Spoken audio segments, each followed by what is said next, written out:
Hello. Today let's talk about generative AI. Are you ready? Yes, I'm ready. What is generative AI?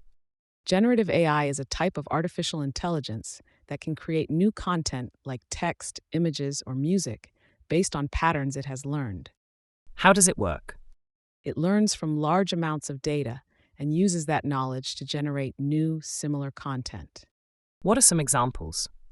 Tools like ChatGPT can write essays or answer questions. D can create images from text descriptions. What are the current trends in generative AI? Recently, there's a focus on improving the quality and realism of generated content. Companies are also working on making these tools more accessible to the public. How is it being used today?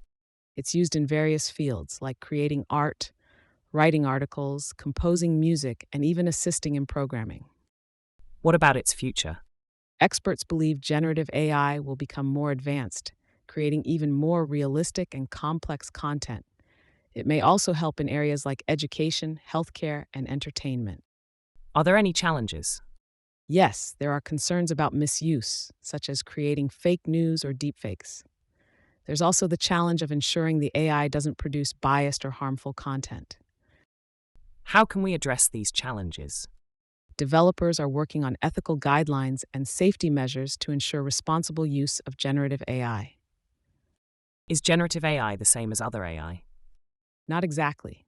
While all AI learns from data, generative AI specifically focuses on creating new content, unlike other AI that might classify or predict. Can anyone use generative AI tools?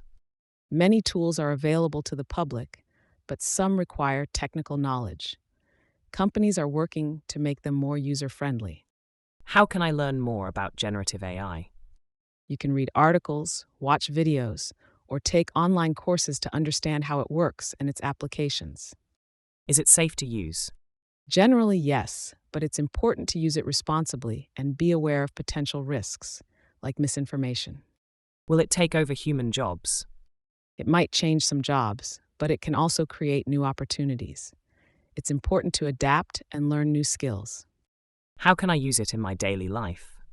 You can use it for tasks like writing assistance, creating art, or even learning new languages. Is it expensive? Some tools are free, while others might have a cost. It depends on the tool and its features. Thank you for explaining. I learned a lot today. You're welcome. Generative AI is an exciting field. Keep exploring and learning.